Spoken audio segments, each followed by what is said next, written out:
and sit down.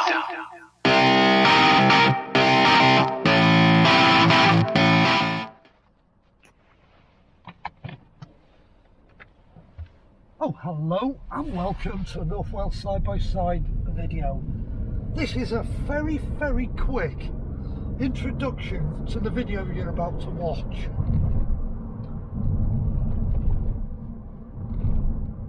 And it's a roundup of all the cars I've test driven over January 2024. And I've driven a lot of cars this January, an awful lot of cars. None of them have been filmed because I've either had a salesman with me, or it's been a friend's car, or a family member's car, or Margaret's been in the car with me. Pretty much every car I've test driven has got one of them scenarios. And if I'm out reviewing a car and test driving it and I'm on my own, obviously the camera comes. But if I've got somebody else with me, the camera doesn't come. But yet, every car I talk about in the video, I've test driven over January. So, enjoy the video and enjoy some of my thoughts on all of the cars I've driven, because there is a lot of cars covered in this video. An awful lot of cars, and you're going to notice a trend. Enjoy the video.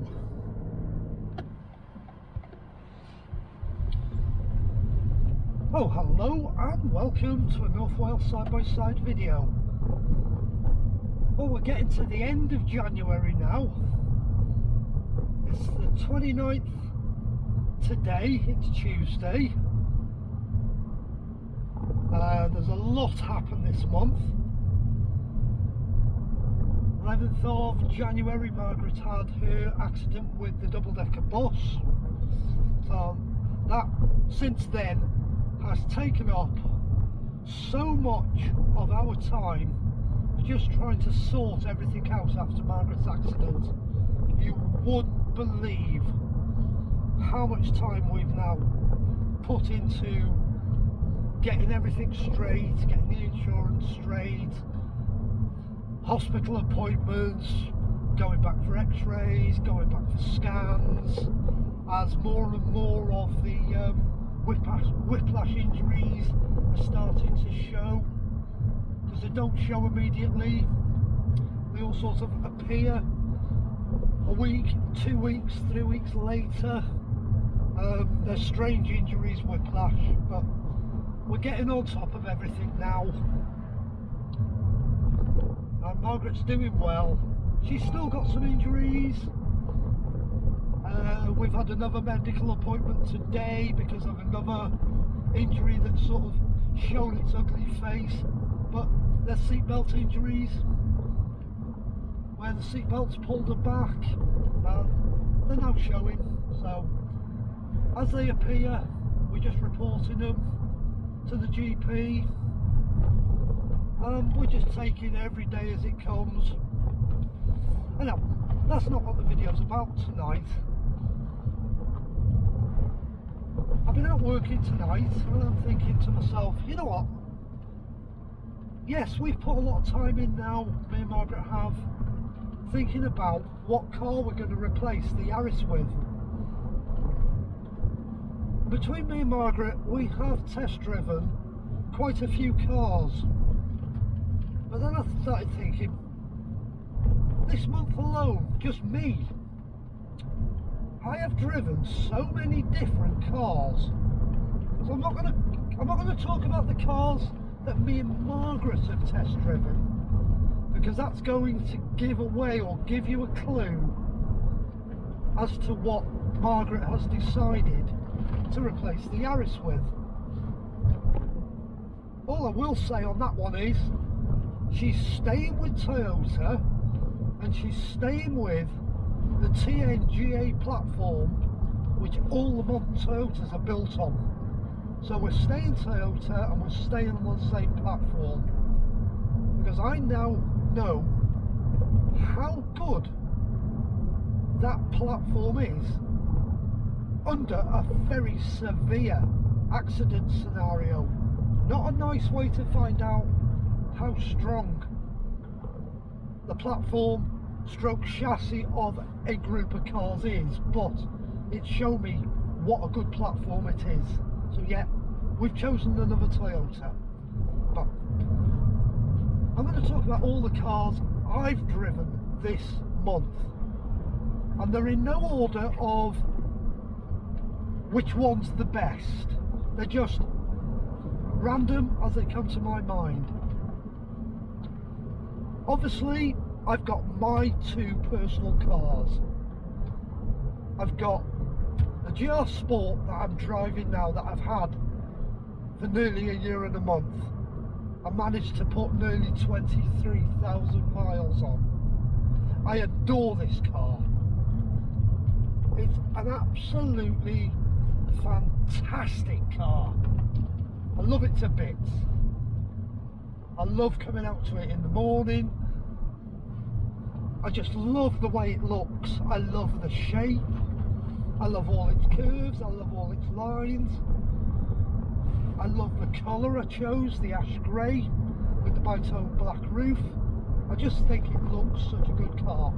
I love it to bits.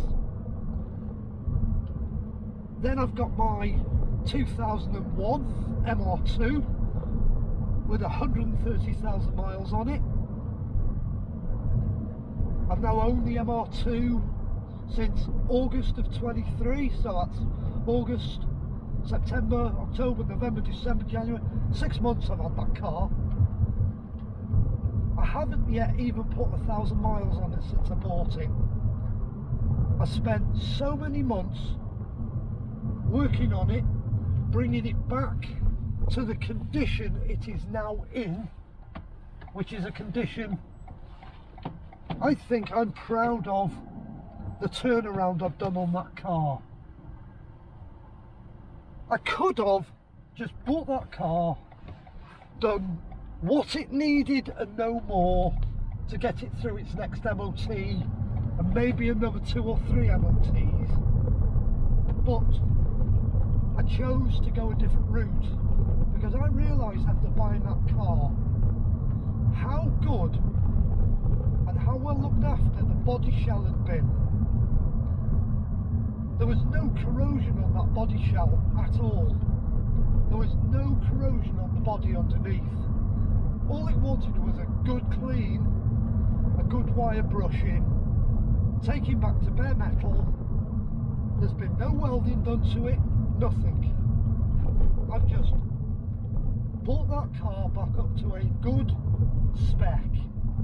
You could call it a genuine survivor.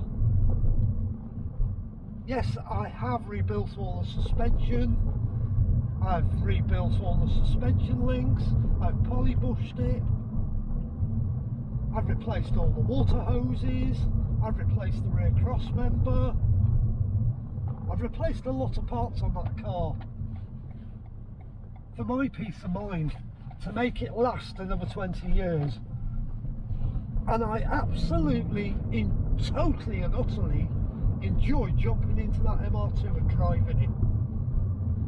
It is such a fun car, and it's one of them cars now, even though I haven't used it much, I'd jump into that car and I would drive it anywhere. I will go anywhere in that car. I have got no problems with that car. It is brilliant, absolutely superb car. Now all the little niggles and all the little problems are sorted out. So, GR Sport, MR2, them are my personal cars. Then my sister's 2009 Mark II Yaris, the 1.33 with a 5-speed box. It's not a 6-speed one, that, it's a 5-speed. 120,000 miles on it. Came to me with a brake fluid leak, so I've driven that car. That's another car I love driving. It's such a fun car to drive. It's as bland as sin, but that was when Toyota were building what I call boring cars. But boring cars for people who just wanted a car that did a car's job, that got you from A to B. No frills, simple, reliable, take abuse, and that car does that. It's a brilliant, brilliant car, and it suits what my sister wants. So that was my third car. I drove a 2019 Toyota CHR 1.8 hybrid, which my friend has now purchased. We test drove it from Premier Toyota. I like the CHR. I think Toyota were very, very brave when that car came out. It's the kind of car you expect to be a concept car, and they were brave and they released that car. It's been a good car for Toyota. I've also driven the new CHR because my friend did want to try one, so we tried one. Whoa, another TNGA platform car, and the one we drove had the 2-litre engine in it. Oh, what a car! What an amazing car! 200 horsepower near as, damn it, in a hybrid that looks that good. They're a phenomenally good looking car, but like every Toyota you jump into, you just feel at home. Toyota's ergonomics right across the range are brilliant. Next one, 2016 Toyota AYGO Pure Sat Nav Edition, push button start. It's Jason's car that was bought for him by his mum, over 12 months ago, and I still had my Dynamic at the time. Me and his dad went all the way to Sheffield to pick the car up, and we road tripped it back. Then if you go back through some of the YouTube videos, me and Jason did a service on it when we got it back to my workshop. We colour coded all the interior because he wanted to colour code all the interior, so me and Jason did that. Jason did most of the work, to be honest. I was just there to give advice and show him how to do things. He's since passed his driving test. Congratulations, Jason. Second attempt, admittedly. He's now got a full driving licence. So that's a 2016 AYGO, another car I personally like driving because I like the AYGO. I love that little 1-litre 3-cylinder engine. It makes some of the best 3-cylinder engine noises on the planet. Cracking cars. So what have we got? GR Sport, MR2, 2 CHRs, AYGO, Ford MACH, full electric car. Test drove one of them. Just an electric car. Drives nice. Very, very expensive. It's about as exciting as a fridge freezer, because that's all it is. It's an appliance. Nothing more, nothing less. Would I buy one? No, I wouldn't. Wouldn't touch one with a barge pole.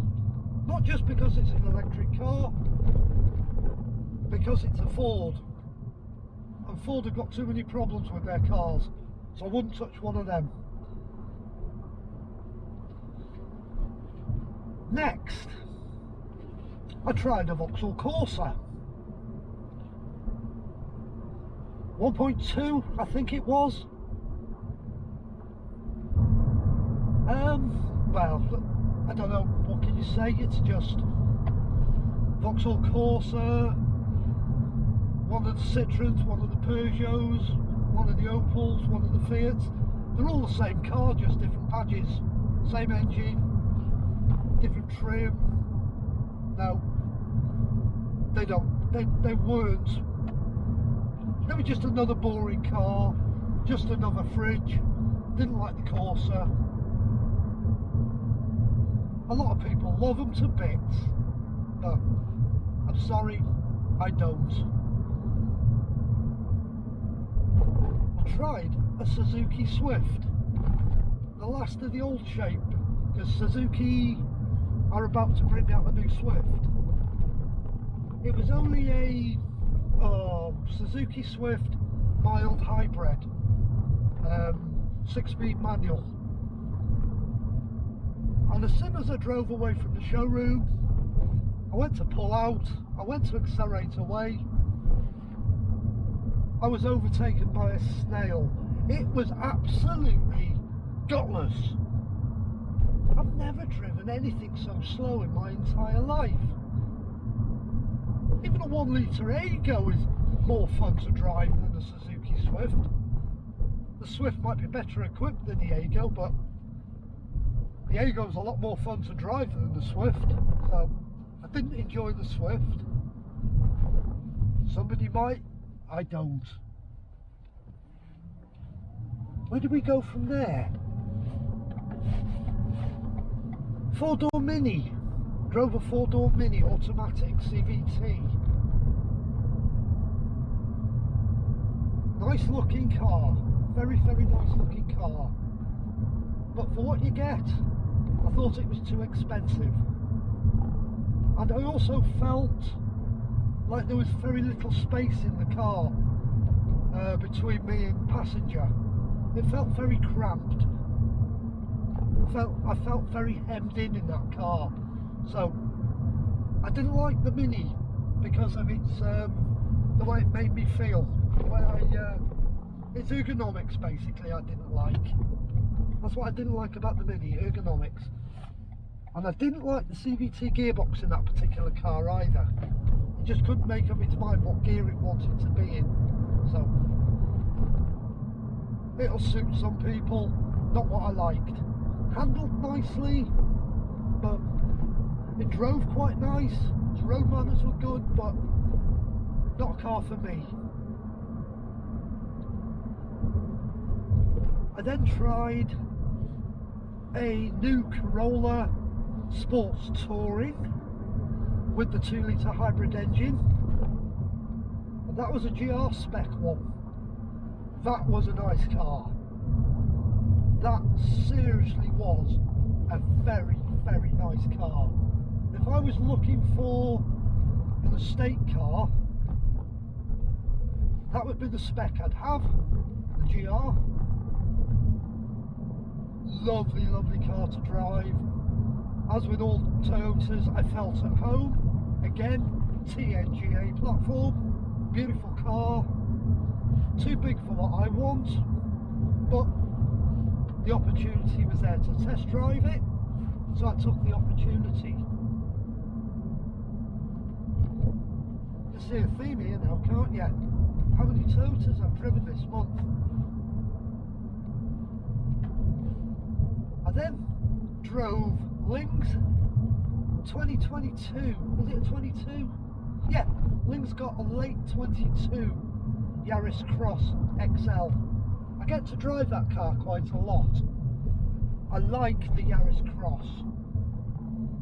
If you need something bigger than a Yaris, but not as big as a Corolla, and you want something with an elevated driving position, Yaris Cross is the car to go for. Absolutely beautiful car to drive. Again, it drives like every Toyota I've ever driven. Ergonomics are good. I feel at home in them. They're brilliant.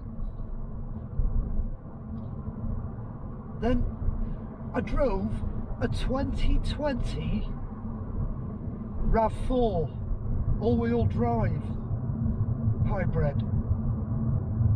Again, it's one of them cars I jump into and I just instantly feel at home. Again, it comes down to Toyota ergonomics, and because of the ergonomics of the RAV4, and it's a big car, don't get me wrong, it's a big piece of metal. I still feel at home in it, and it doesn't feel like a big car when you're driving it. Good car. 2.5 litre, mated to the hybrid system. Absolutely beautiful car to drive. Probably one of the best SUVs on the market. Really, really good car. Enjoy them cars. I've driven the 2016 RAV4 as well, but now I've driven a 2016 and the 2020, which was the facelift one. I'd have the facelift one. Better tech, drives better, better ergonomics again than the early one, but there was nothing wrong with the 2016. Really good cars.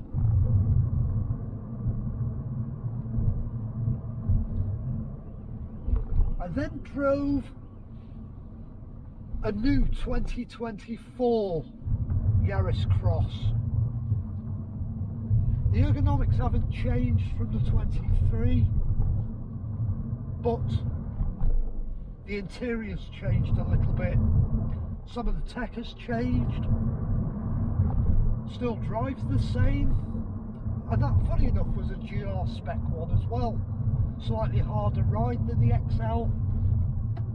That's not something that really bothers me. I quite like a sporty drive. But again, I enjoy driving the YARIS Cross. It's a nice place to be. Again, elevated driving position, and it's a nice place, nice car to drive. Then I tried an AYGO Cross with the CVT. Now, I never thought I would like a 1 litre engine with a CVT gearbox. The AYGO Cross, actually, until you drive one, you'll think, nah, there's no way, 1 litre, automatic transmission, CVT transmission. You think, it's going to drive like a pile of shite. Was I pleasantly surprised or what? It is absolutely lovely to drive. I haven't driven a manual one, I've only driven the CVT. It was beautiful. Again, ergonomics, I felt at home. The text there. Okay, there's a little bit of painted metal in it.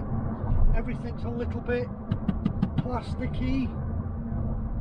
But it's a sub £20,000 city car that I actually enjoyed driving. It's comfortable.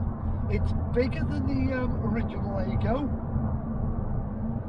It is once again built on the TNGA platform. So it's another one of them safe Toyotas. Transmission, very, very smooth. It does CVT things like the hybrids do. You put your foot down, the revs go up, and the speed goes up. Then the engine revs drop once you're up to speed. That's what CVTs do. But it's a nice gearbox, mated to a very nice engine, in a very nice car. It really is. And I think it's going to be a big seller for Toyota. I really do. It's a really, really good car. So, yeah, I've driven an awful lot of cars this January. It wasn't until I sat and thought about it tonight, and I thought, that is a lot of cars to drive in a month, and a lot of different cars to drive. But the thing is, they're predominantly Toyotas that I've driven. One other Japanese car, a Suzuki. It's mad, isn't it?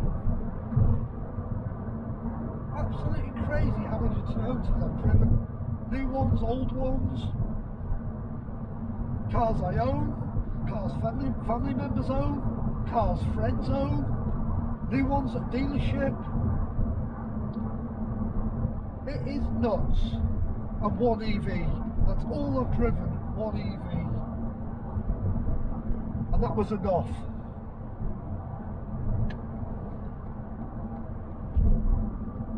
Yeah. Absolutely mad. And there's only one more Toyota I want to drive at the moment. But I'm going to have to wait quite a few months before I can get my hands on what I want to drive next. Because they haven't even released the prices yet. They haven't released the specifications yet. In the respect to what we're getting in the UK. I know what the engine is. I know what the two transmission choices are. I don't even know what the colours are going to be. All I know is I want to test drive one, and I seriously want to buy one, but I've got to wait. So there's a lot of you probably going to have already guessed what the car is. I want to test drive. Put it in the comments, because it's already been mentioned in one video. What I want as my next car. Yeah, there's a lot of you out there now going, I know exactly what you want. Anyhow, I think I've rambled on for quite long enough, reminiscing about all the different cars I've driven over this past January. And I'm going to pull into this lay-by here so I can safely turn the camera off. And I've missed the lay-by. What a pillock. Let's get off the road just so I can turn the camera off. Anyhow, thanks for watching. Please consider liking, please consider subscribing.